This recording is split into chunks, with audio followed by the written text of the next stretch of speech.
Vamos a sentarnos en una posición cómoda.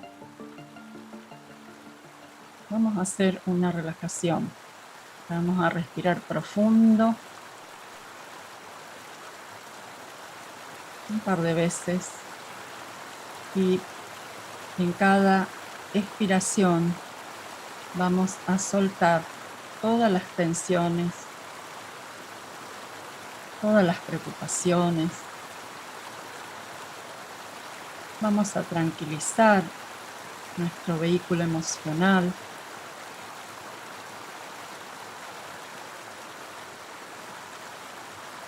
Y vamos a prestar atención a nuestra respiración como punto focal para que nos ayude a estar en el momento presente. Revisamos si el cuerpo está incómodo. La idea es que el cuerpo esté cómodo, la columna vertebral derecha, pero cómodo.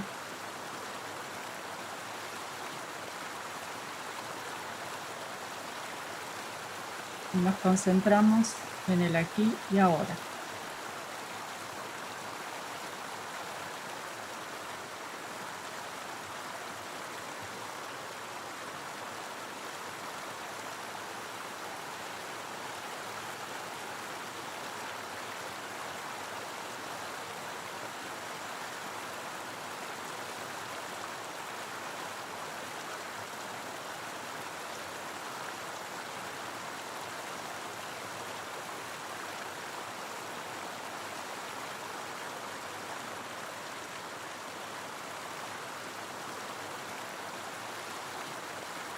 Si la mente tiende a irse o a llevarnos a otro lado, la volvemos tranquilamente al aquí y ahora. Observamos.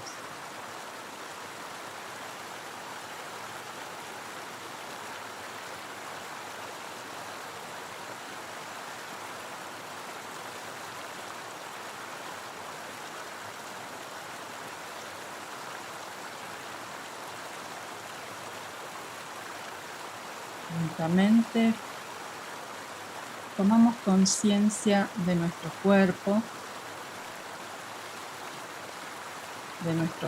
sobre la silla y vamos volviendo. Abrimos los ojos.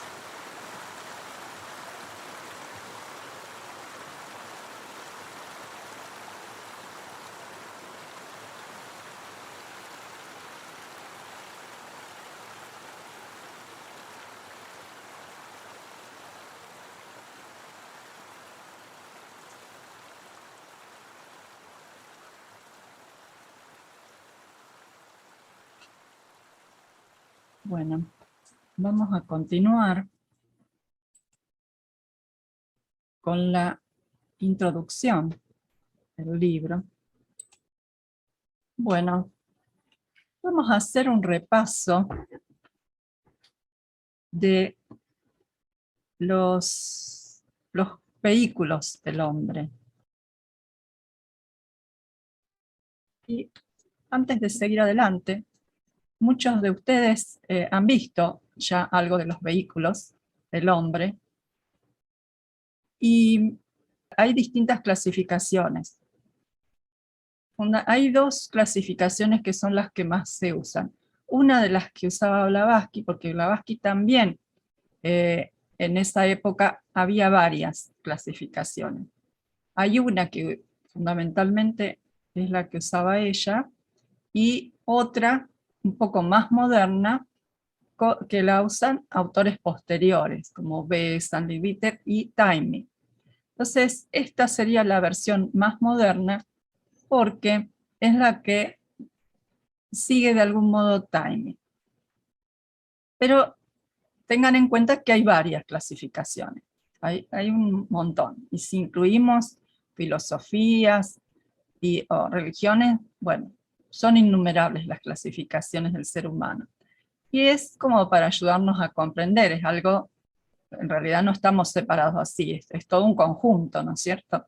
Pero bueno, es como cuando uno estudia el cuerpo humano, estudia las distintas porciones, pero es un todo. Esto es lo mismo.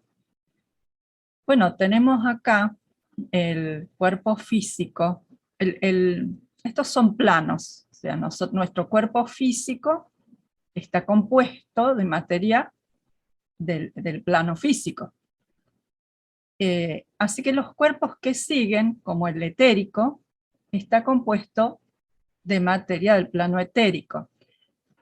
Fíjense que acá dice físico también, porque en realidad el doble etérico pertenece al plano físico, si bien de la materia más sutil del plano, una materia que la ciencia actual todavía no ha descubierto. O sea, la ciencia actual lo que ha descubierto, o lo que conoce, es los estados sólido, líquido y gaseoso de la materia. Son los tres subplanos inferiores. Y los etéricos apenas, a veces hay ciertos estudios que hablan de otro estado, pero no ha incurrido, digamos, en el estudio de esto, ¿no? En el descubrimiento de esto. En la clasificación de Blavatsky a este doble etérico, a veces se le llama cuerpo astral o doble astral o cuerpo astral. Y eso presta a confusión porque en esta clasificación se le dice cuerpo astral al cuerpo emocional o al cuerpo cámico también, de kama. Este es el plano de kama, o sea de las pasiones, de los deseos. Subiendo, o sea, en sutilidad, tenemos el cuerpo mental inferior y el cuerpo mental superior. Acá, en el plano mental, tenemos lo mismo que ocurre en el físico, o sea, es el mismo plano que se desdobla. En el mismo plano hay dos vehículos. El vehículo mental inferior o mental concreto, que se asocia fundamentalmente, está muy asociado a kama, y ustedes, si se observan, se van a dar cuenta que siempre detrás de una emoción hay un pensamiento asociado, y están íntimamente asociados, a tal punto de que a veces se le dice kamamanas a este vehículo, como uno se lo trata como uno solo. Sin embargo, Taimi nos dice que son dos. Y todo esto que vimos recién, todos estos vehículos, pertenecen al aspecto de la personalidad, o lo que se llama el cuaternario inferior. Acá en algunas clasificaciones de Blavatsky está lo que se llama el prana, como un principio que en realidad es el que vitaliza, el prana es el que vitaliza, y aparece en este nivel, y aparece como un solo vehículo. Igual entiendo que ustedes por ahí, si es la primera vez que lo ven o alguna de las primeras veces, pueden llegar a marearse. No se preocupen, esto con los años uno después lo empieza a entender, digamos, no es algo que uno tenga que verlo sí o sí. Ya, uno tiene que ser paciente también con uno en el aprendizaje, ¿no? Y el mental superior ya pertenece, o manas, pertenece a lo que se llama la tríada superior, el yo superior. También se le dice individualidad o ser espiritual. Y también el mana superior está en lo que se llama el cuerpo causal, el vehículo causal. Y es el encargado, ya lo vamos a ir viendo, porque esto es justamente lo que se va a ir viendo en el estudio con Taimi, es nivel por nivel, vehículo por vehículo. Es realmente sumamente interesante. Siguiendo para arriba, tenemos el aspecto búdico o también se le llama intuicional, y es el asiento del amor espiritual. Y el asiento tiene una especie de dualidad buddhi.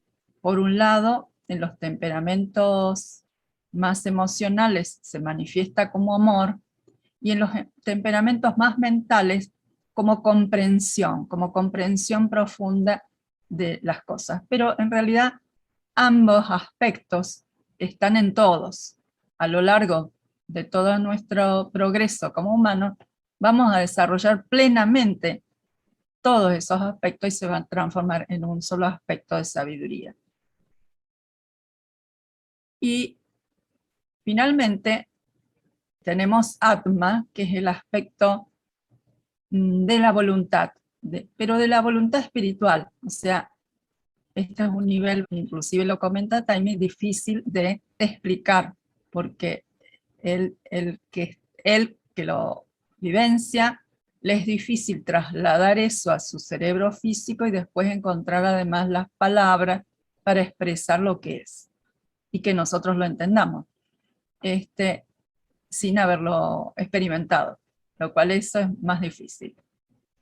Atma tiene que ver con esa voluntad espiritual, porque no es la voluntad del esfuerzo, sino es la voluntad de lo que sabe lo que debe hacerse, o sea, lo que está acorde con el plan divino, y viene junto. Entonces viene el conocer lo que debe hacerse y la fuerza necesaria para hacerlo. Y eso es interesante saber. Bueno, y después, subiendo en esta escala, en esta clasificación, aparece la mónada en este nivel. Blavatsky, cuando dice mónada, se refiere a esto, a la tríada superior.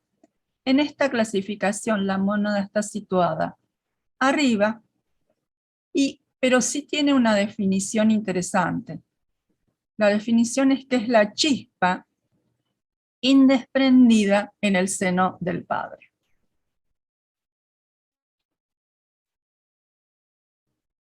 Dice, al estudiar cuidadosamente y en detalle cada una de las ideas expuestas, se encuentra que proveen una solución comprensiva a prácticamente todos los problemas de la vida. O sea que si uno va estudiando esto, puede encontrarle aplicación práctica y va viendo, va transformando la mirada sobre lo que nos pasa en la vida y va transformando entonces cómo enfrentamos estos retos a los que nos pone la vida.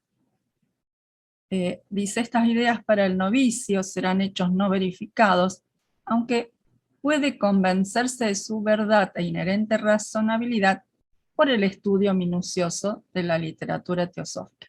O sea, un poco lo que les iba diciendo, uno lo va viendo en su vida, va transformando su visión, y entonces por allí, no digo que todo, pero una parte va a ir verificando.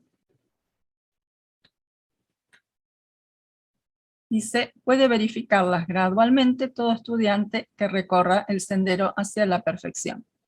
Y acá en este punto les quería explicar o llamar la atención de que este sendero hacia la perfección no es el sendero de una sola vida, es un sendero que se recorre en varias vidas.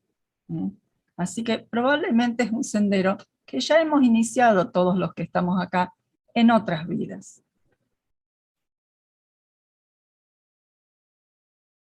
Dice, quienes creen que el hombre es un ser inmortal y que su vida física no es sino un capítulo de su larga y continua vida, que abarca planos superfísicos, podrán reconocer que si esos mundos superfísicos existen, también debe ser posible conocerlos y puede haber quienes los conozcan. Bueno, en efecto, tenemos autores que nos hablan de ello, de estos mundos superfísicos. Leadbeater se ha convertido en uno de ellos y describen, digamos, cómo son los distintos planos. El plano astral, e inclusive él decía que también podía manejarse en el plano mental. Pero estamos hablando de de discípulos iniciados. Nosotros estamos en otro estadio y hay que tener en cuenta lo que se advierte siempre acerca de los peligros del plano astral. El plano astral acá como el plano emocional o plano cámico. Acuérdense que sería de las emociones personales, no de las emociones espirituales. Lo espiritual estaría en Buddhi y lo emocional, lo personal, está en el plano astral, digamos, o plano emocional, como habíamos dicho. No significa entonces esto que decimos que uno ha de lanzarse a experimentar los otros planos. Este astral, que está poblado de muchas entidades de todo tipo, humanas y no humanas. Hay un libro que se llama El cuerpo astral de Powell, y ahí explica muchas cosas, y explica algunos, qué entidades hay. Bueno, Powell tiene un libro por cada cuerpo, también es interesante. Es otro tipo de información diferente a la que da Taimi ahora en este estudio que abordamos. Bueno, y otra cosa que quería referirles es que un miembro de la Sociedad Teosófica cuenta de primera mano que él tenía cierta facilidad para desdoblarse y salir de su cuerpo al plano astral. Y que bueno, él indagaba y de algún modo por su curiosidad iba experimentando, hasta que un buen día se encontró con una entidad que no lo dejaba volver a su cuerpo físico. Y fue bastante peligroso. Y a partir de allí, él dejó de hacer ese tipo de experiencias. Pero es una advertencia de alguien de primera mano. En el plano astral hay muchas fuerzas que nosotros desconocemos. Entonces, aquellos que desarrollan tienen que posiblemente ir con algún guía, digamos, pero no se busca que lo desarrollemos antes de tiempo. ¿Sí?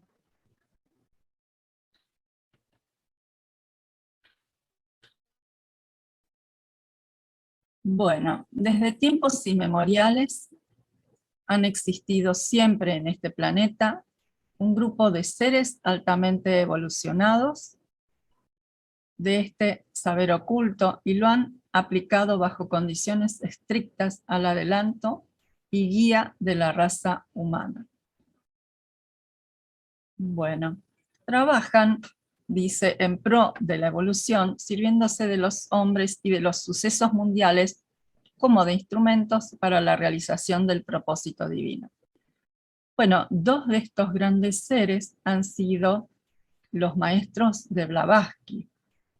Ella tuvo varios maestros, pero fundamentalmente uno, que es el que le corresponde por su rayo, y a quien vino a sociedades de muchas vidas atrás. A Blavatsky la busca, su maestro, para fundar una sociedad, para fundar la Sociedad Teosófica. Estos dos maestros que están detrás, digamos, de esta institución, de este movimiento, para ayudar a diseminar este conocimiento, para ayudar a la evolución humana, para acelerar la evolución humana.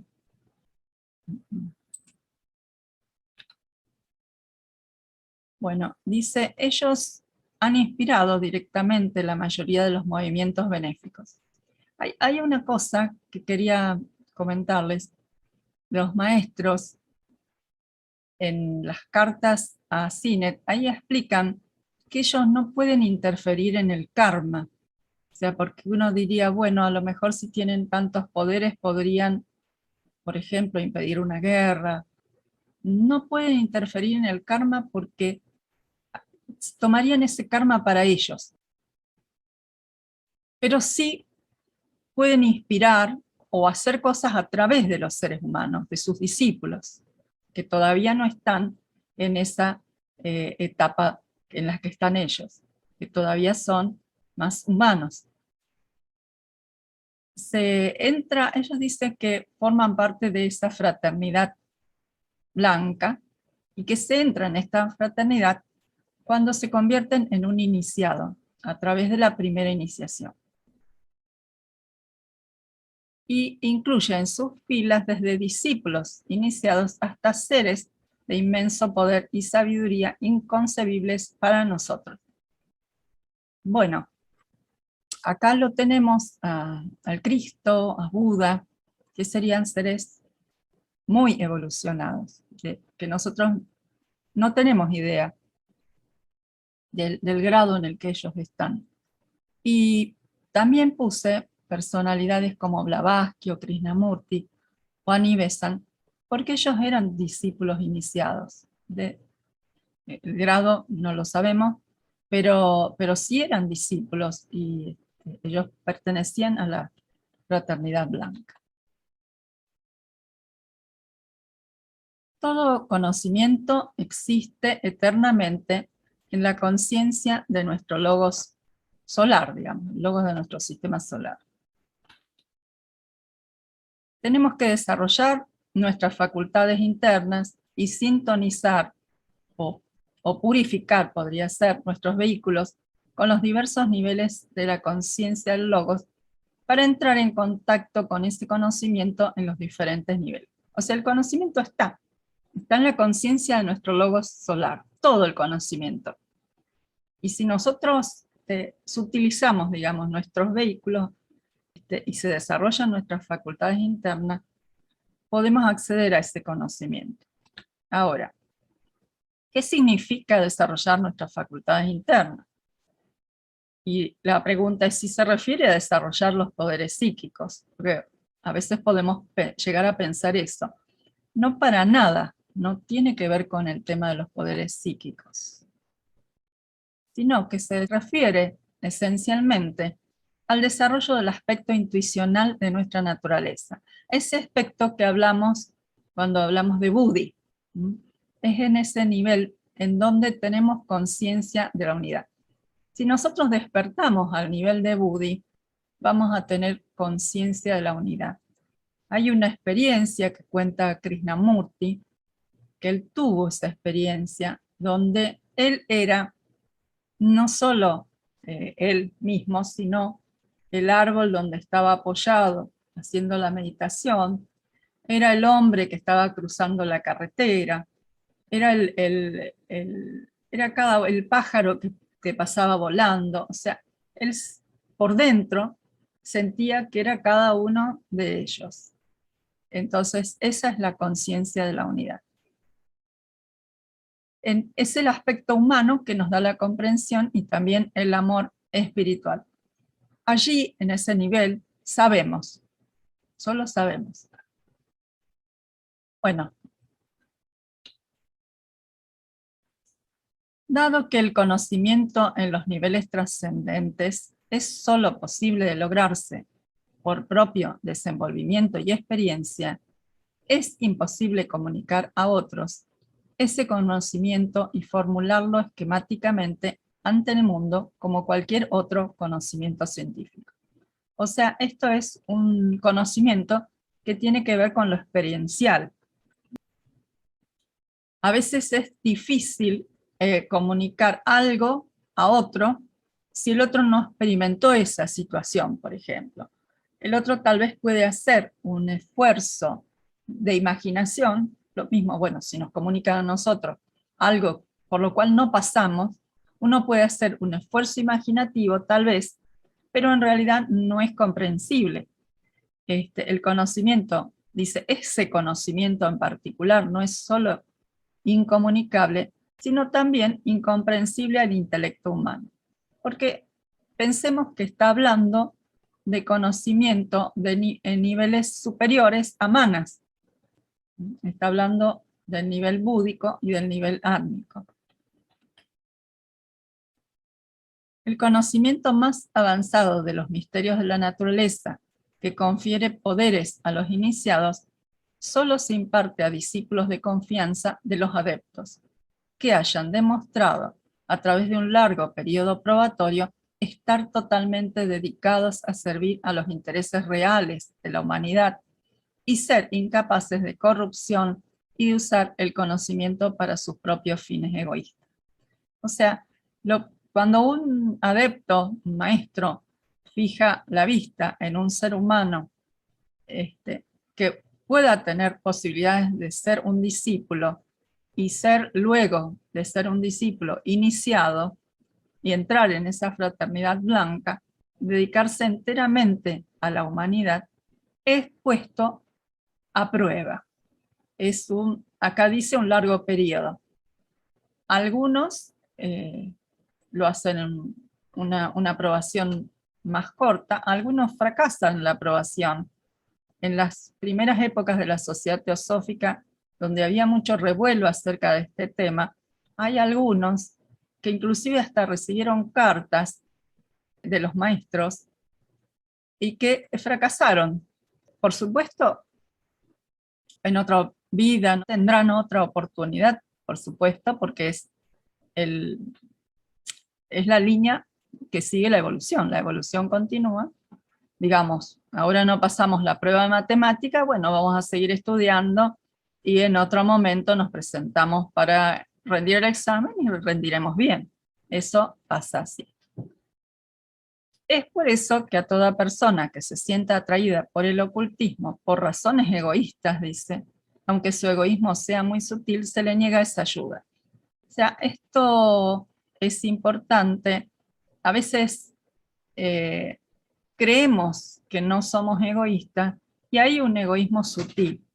Inclusive puede haber, y a veces decimos, bueno, la ambición como que tiene que ser ambicionar riquezas, pero puede existir una ambición de tipo espiritual y es igualmente personal. Esa ambición de tipo espiritual es personal y es egoísta.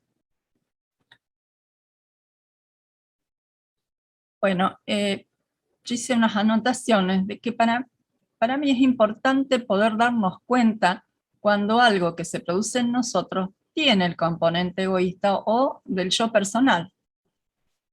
A veces tendemos a disfrazarlos, a disfrazar esas cuestiones.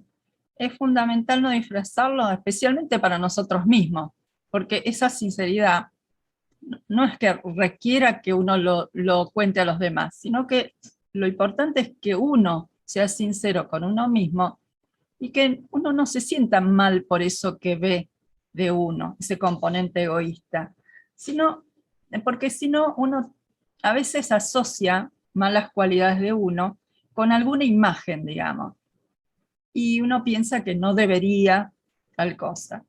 En vez de reconocerlo como parte de la etapa en la que nos encontramos y de empezar a mirarlo para aprender de ese aspecto, y de esa manera sí se puede transformar, ¿sí? Y seguramente superar. Pero reconocer dónde estamos, o sea, esta es una etapa en la cual, al menos yo, veo muchas veces que me gana el aspecto personal. Si bien, evidentemente, uno está con una inclinación y un deseo de transitar un camino de otro estilo, ¿sí? Pero es importante para transformar, ver lo que hay y no sentirnos mal por eso. Dice, solamente quienes están dispuestos a abandonar todo propósito egoísta y acercarse al camino teosófico con corazón puro y vida limpia, pueden ser admitidos a los secretos internos y ejercer el poder del Atma, o de la voluntad, que los hace potentes en los planos internos y sin embargo aparecer como nada ante los ojos de los hombres. O sea, el hombre verdaderamente espiritual, dice el verdadero ocultista, permanece desconocido y evita deliberadamente que el público le vea, mientras que los que no están tan avanzados, los falsos ocultistas, dice, llenos todavía de deseos inferiores, compiten entre sí por atraer la atención de los seguidores.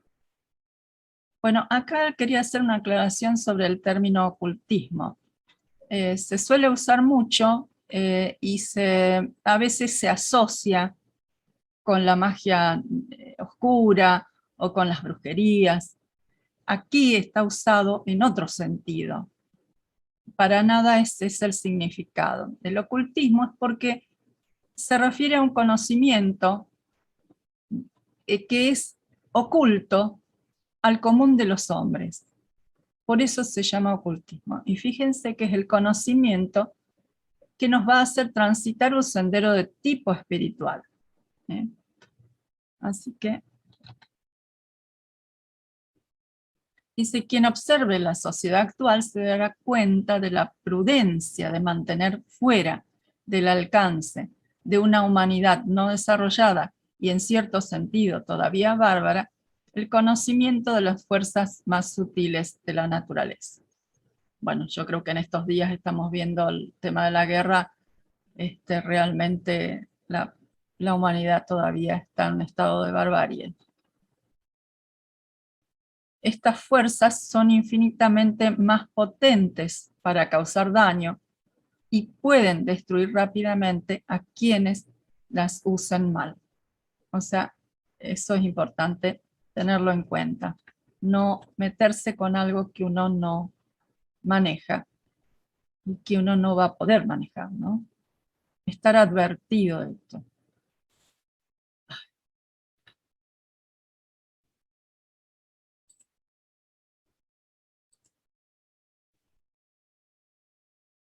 El conocimiento teosófico que se encuentra en los libros es la parte más externa y menos importante.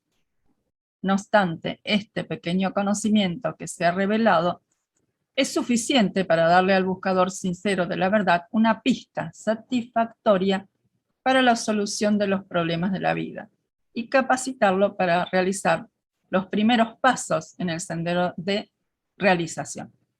O sea, acá hay algunos de los libritos que, si bien es la parte más externa de todo este conocimiento, sí nos dan un material que nos va a ayudar a solucionar o a ver desde otro punto de vista todos los problemas que enfrentemos en la vida y nos van a llevar en esos primeros pasos en este sendero. Y quería mostrarles también los 3 libros que siempre hablamos, que nos dan la pista o los requisitos para transitar ese sendero espiritual. A los pies del maestro, La voz del silencio y Luz en el sendero. Repito que A los pies del maestro es el más fácil de entender, no el más fácil de realizar, porque son preceptos bastante difíciles de llevar a veces completamente en nuestra vida, pero sí nos dan las pautas. Los otros 2 libros son hermosísimos, son los 2 muy poéticos y muy simbólicos. Entonces, uno tiene que terminar recurriendo a otros libros que explican estos libros, pero sí vale la pena después estudiarlos. Y bueno, acá voy a dejar de compartir y voy a permitir, si ustedes quieren, hacer alguna pregunta.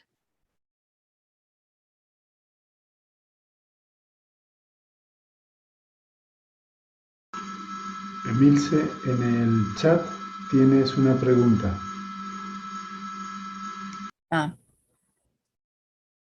Sí, este es el libro que estamos siguiendo, es Renovación de sí mismo de Taimi, exactamente. Él no habla de la aprobación para entrar a una fraternidad blanca. En el prólogo, fíjese, a ver, voy a dar un poquito de compartir pantalla y lo buscamos. Y si no, dice que solo por experiencia directa puede una persona entrar en contacto con estos aspectos en nosotros, por lo que entiendo. Sí, a ver, compartimos. Está copiado del prólogo de Taimi. Fíjate en el libro En Renovación de sí mismo, en el prólogo, eso está allí. Porque lo que he puesto de letra mía, lo he puesto en letra inclinada, para diferenciarlo yo misma también. Así que lo que dice de la fraternidad sí es de él. Pero sí me parece interesante lo que estás diciendo, Guillermo, sobre que en realidad el trabajo es con nosotros mismos, ¿no? Que por experiencia directa una persona puede entrar en contacto con esos aspectos en nosotros. ¿Mm? Bien. No sé si alguien... Alicia. Sí, ¿qué tal? Gracias. Con respecto a esto, yo estuve leyendo el material que mandaron acerca de las iniciaciones. Y porque, según comentaste, o sea, el ingreso a la fraternidad blanca sería luego de la primera iniciación. Claro. Y en lo que leí, decía que nadie pone a prueba a una persona para considerarlo iniciado o no, sino que en la propia experiencia, esa apertura de conciencia es la que posibilita justamente tener una iniciación, un poco vinculado a esto, ¿no?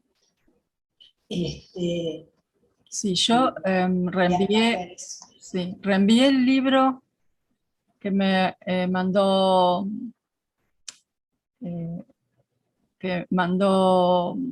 José, y a un material que mandó Patricio, del cual solo Sí. leí lo que hablaba el artículo de Radha Burnier, Sí. porque soy fan de Radha y de Krishnamurti. Pero Sí. no leía a lo que se refiere. En realidad no puedo decírtelo porque no soy una iniciada.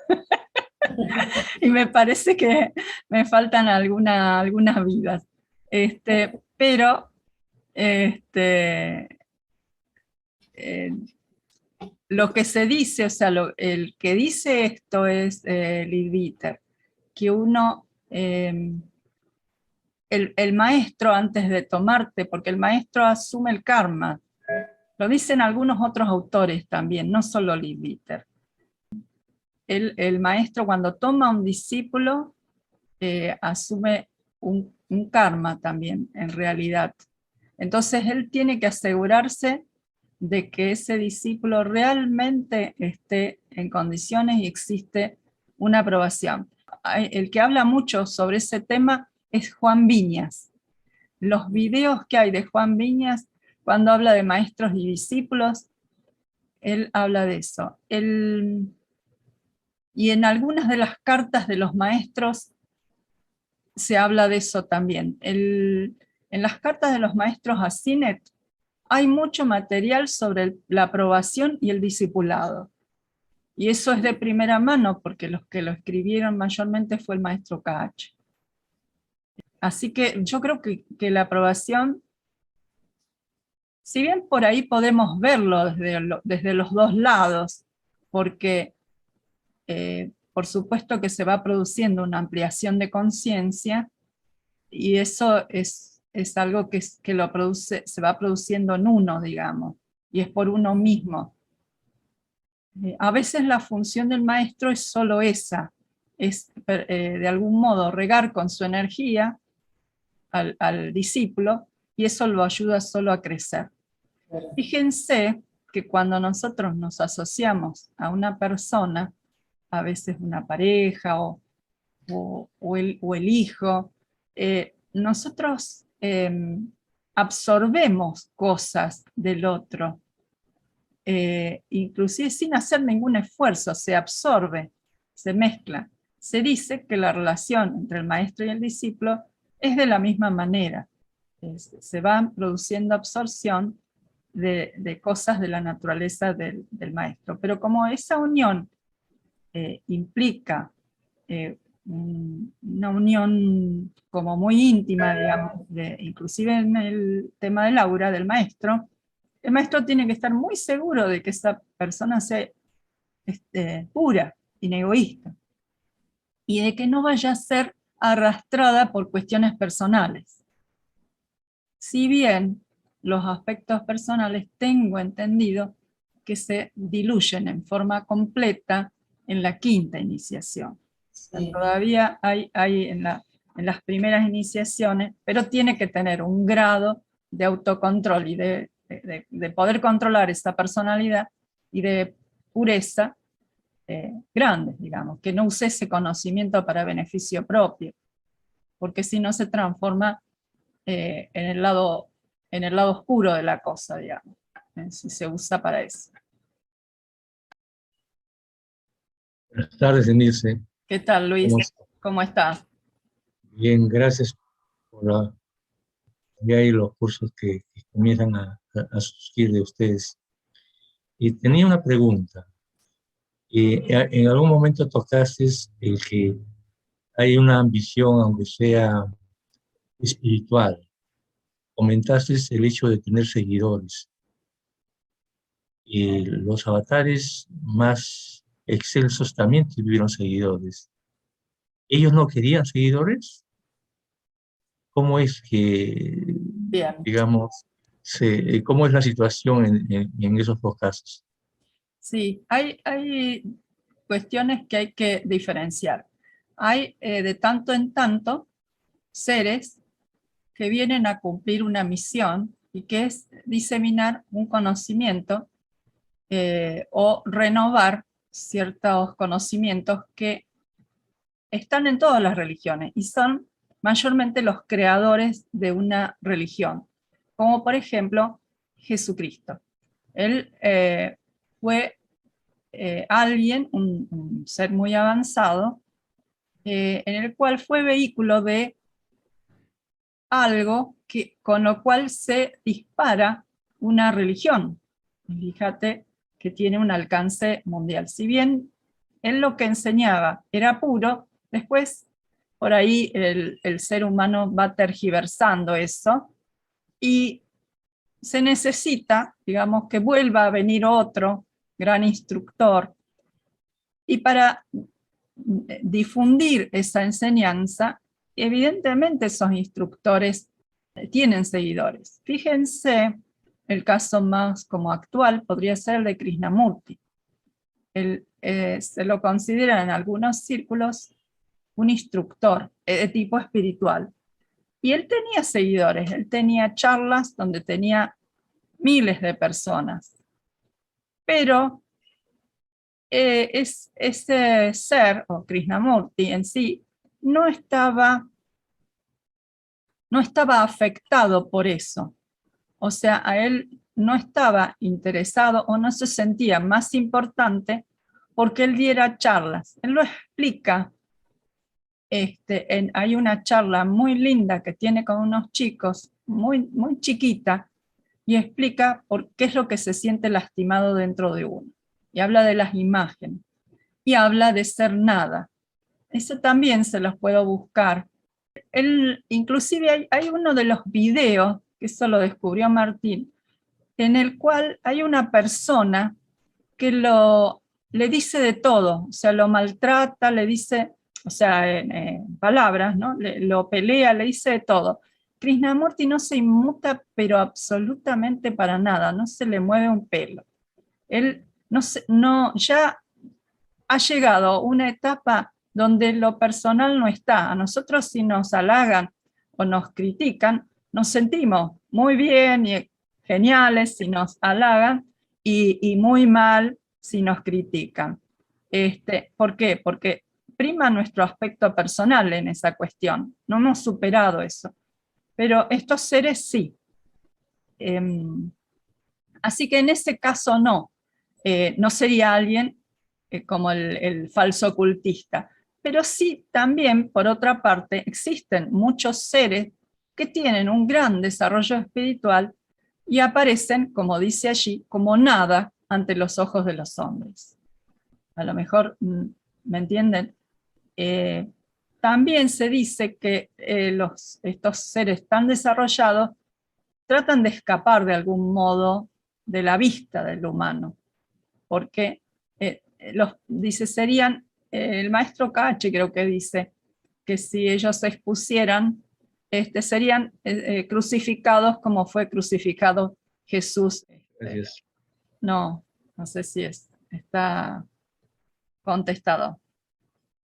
Pero es fácil ver, en general, si en una persona está lo personal tallando, y fundamentalmente si uno primero lo mira en uno, si uno puede diferenciar en uno mismo si está lo personal tallando, después lo puede ver en los demás, porque primero lo vio en uno.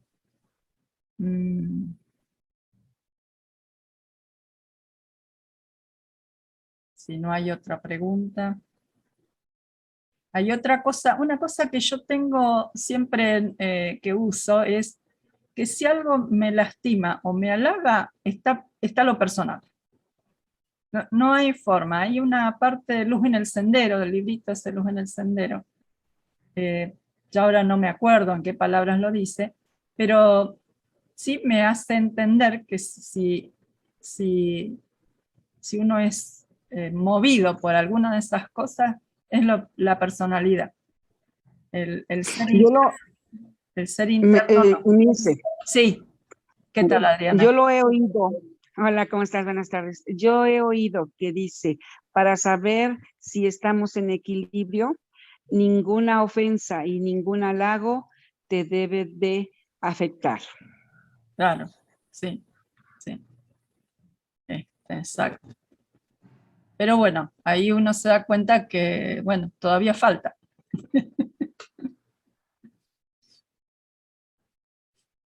Todavía nos falta. Ricardo. Ya. Espera, ahí sí. Hola. Tengo una pregunta. La pregunta es, o es como un consejo. ¿Cómo aprender a vivir que debo seguir un sendero y no que debo llegar hoy a ese sendero o a ese camino? Porque entiendo que usted es una persona ilustrada y que lleva mucho tiempo estudiando esto, pero desde mi punto personal, es como que uno va para acá, un poco de esto, un poco de esto, y cada vez que uno llega a ese poquito, se vuelve a abrir un mundo, y uno llega al otro poquito, y se vuelve a abrir otro mundo. Y eso, en lo personal, me genera mucha, mucha, mucha ansiedad. Entonces, y se vienen preguntas, si es que eventualmente, como usted señala, uno viene detrás de un proceso de mucha existencia. Si yo estoy hoy en esta, llegué al escalón que terminé en la vida anterior. Si no es así, ¿qué tengo que hacer como para volver a ese escalón? Y si tengo hoy la posibilidad de avanzar más escalones de una forma más eficiente, ¿cómo llegar a ese camino? Esa es mi pregunta. Gracias. Sí. Yo creo que una de las cosas que tiene que aprender es a entrar en mayor contacto con nuestro ser interno, lo cual nos puede ayudar mucho la meditación. Se aconseja dejar un rato cada día para examinar las cuestiones propias. Una cosa que ayuda muchísimo, es escribir. Escribir en un cuaderno, en donde sea, inclusive que vos tengas, a lo mejor poder guardar bajo llave, que nadie de tu casa te lo pueda mirar, que vos puedas estar tranquilo, o si no podés escribir y después quemarlo, o escribir en la computadora con una clave, viste que ahora se puede poner Word con una contraseña que nadie te entre, de modo que vos puedas allí volcar con toda la sinceridad del mundo y todo lo que te va pasando, y a veces uno se hace preguntas, y en ese escribir uno va clarificando lo que se llama el tercer ojo, o sea, uno empieza a mirar las cosas con más claridad. El hecho de tener que escribirlo hace que se desacelere la velocidad de los pensamientos y ayuda y uno clarifica. Además, que uno también descarga. Yo a veces, bueno, en épocas anteriores tenía más tiempo para escribir y escribía mucho. Ahora lo uso más cuando tengo una situación de mucho problema y la uso para descargar. Como como para hacer una especie de limpieza de chimenea, digamos, ¿no? Clarifica muchas cosas. Esa es una posibilidad de la meditación también, ese rato para escribir, para analizar los motivos, para poder ver qué es lo que uno realmente quiere desde lo profundo. Si eso que uno quiere, lo quiere porque es de la mente que imagina un futuro que le puede traer tal o cual cosa, o realmente es algo que uno lo tiene siempre, desde lo profundo, desde su ser más íntimo, pero eso exige tiempo para dedicarse a sí mismo. A veces estamos demasiado metidos en el diario vivir y eso complica, digamos. A veces nos parece no tenemos tiempo para esos espacios, sin embargo, son necesarios si uno quiere crecer espiritualmente y empezar a gestar ese espacio por donde nuestro yo interno pueda hablarnos y pueda empezar a manejar esta personalidad y dirigirnos hacia dónde tenemos que ir, cuál es nuestro camino.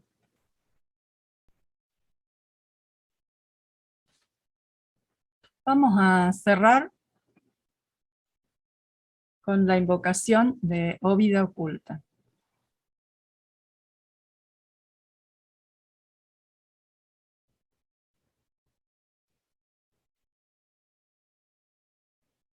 Oh vida oculta que vibras en cada átomo. Oh luz oculta que brillas en cada criatura.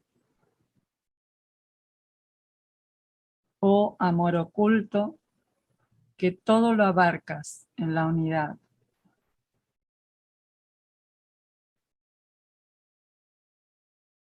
Que cada ser que se sienta uno contigo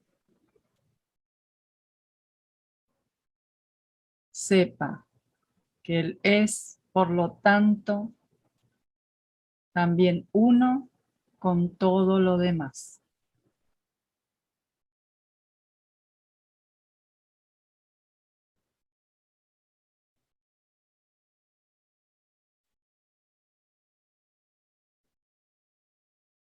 Muchas gracias. Muchas gracias a vos, Emilce. Gracias a ustedes. Muchas gracias, Emilce. Gracias, hasta luego.